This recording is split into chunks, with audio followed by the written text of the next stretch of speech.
جہیز کی یہ جو صورت ہے اس معاشرے کے اندر، اس خطے کے اندر، قرآن اور سنت میں اس کا واضح ثبوت نہیں ہے۔ اچھا، کیونکہ جہیز جو یہاں پر لوگ دیتے ہیں اور مانگتے ہیں، ایک حق واجب کے طور پر مانگتے ہیں۔ اچھا، لڑکا، لڑکے کے خاندان والے وہ لڑکی والوں سے مطالبہ کرتے ہیں کہ آپ نے جہیز میں یہ چیزیں دینی ہیں، گاڑی دینی ہے اور فلاں سامان دینا ہے۔ اس طرح کا مطالبہ لڑکی والوں سے کرنا قطعاً جائز نہیں ہے۔ ٹھیک ہے۔ شادی تو بنیادی طور پر یہ ہے کہ لڑکی کو حق مہر دینا لازم ہے اور یہ لڑکے کے ذمے ہے اور لڑکی کا حق ہے۔ ٹھیک ہے۔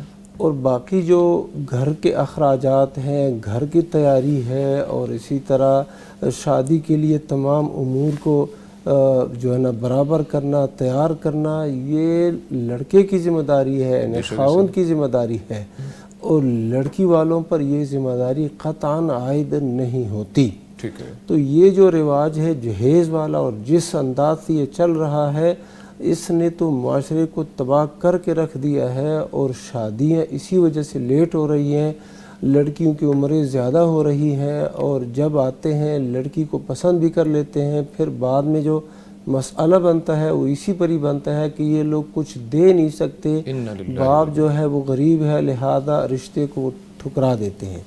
یہ جائز نہیں ہے۔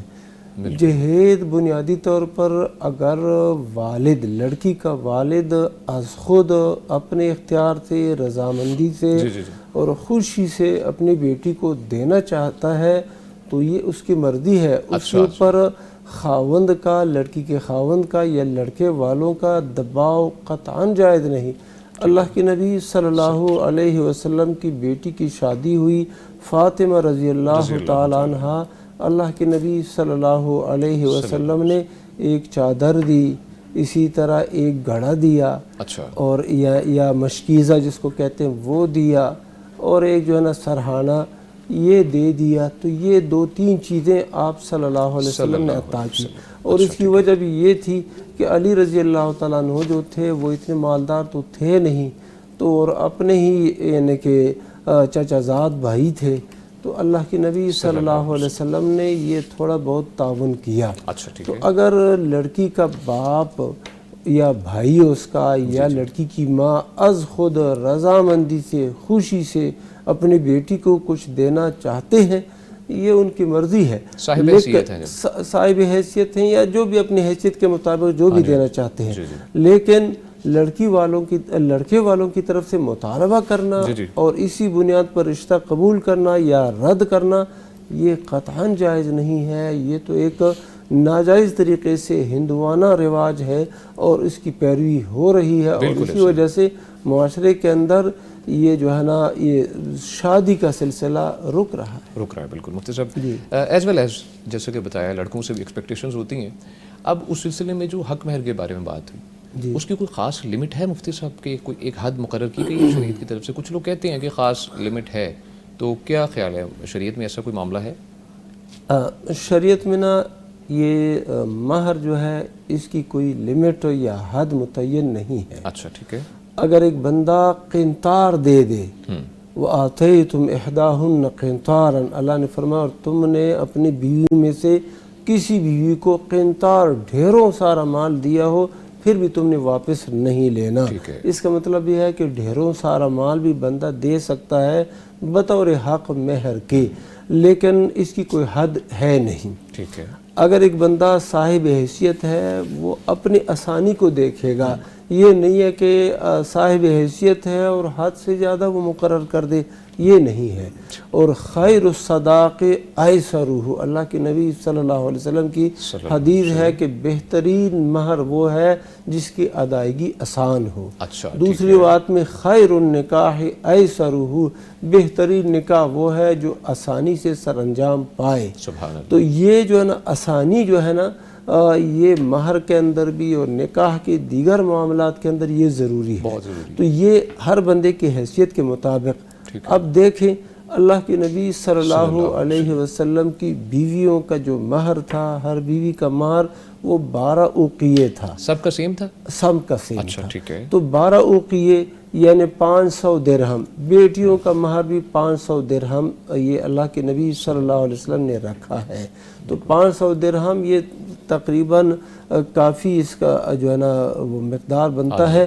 130-132 تولہ چاندی بنتا ہے. اسی وجہ سے اسی وجہ سے لوگ کہتے ہیں کہ آپ صلی اللہ علیہ وسلم نے جب دیا ہے تو اتنا منیمم دینا ہے. میں بتاتا ہوں نا، صحیح مسلم کے اندر ایک حدیث ہے، ایک شخص آیا اللہ کے نبی صلی اللہ علیہ وسلم کے پاس اور اس نے مطالبہ کیا کہ اللہ کے نبی میں نے نکاح کیا ہے اور مہر طے کیا ہے، لہذا آپ میرے ساتھ تعاون کیجیے. ٹھیک ہے. تو اللہ کے نبی صلی اللہ علیہ وسلم نے فرمایا کہ مہر کتنا رکھا ہے؟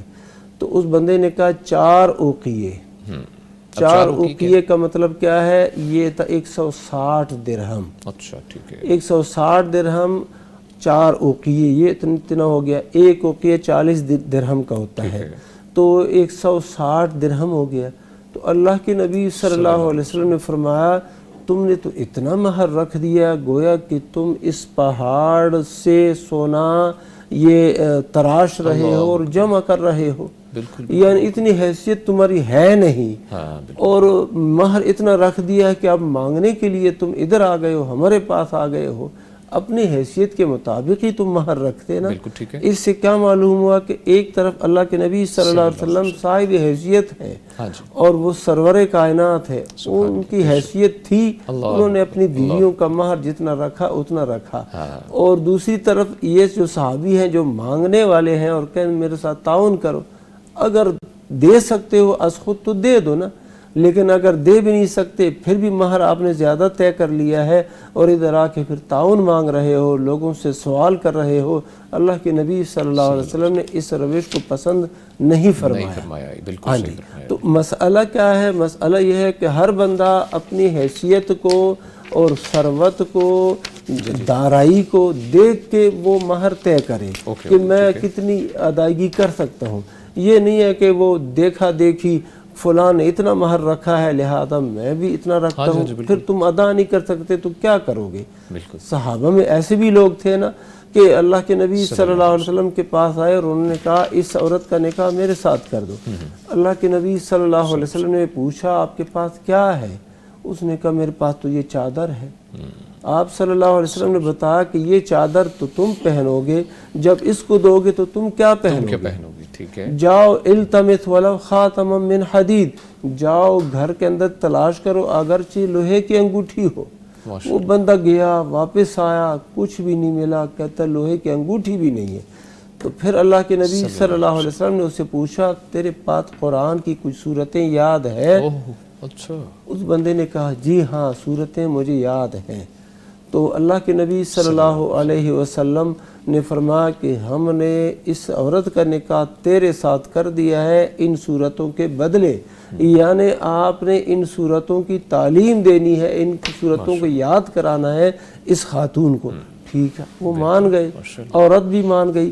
یعنی ہر بندہ اپنی حیثیت اور حالت کو دیکھ کے مہر طے کرے گا اور اس کے مطابق وہ چلے گا.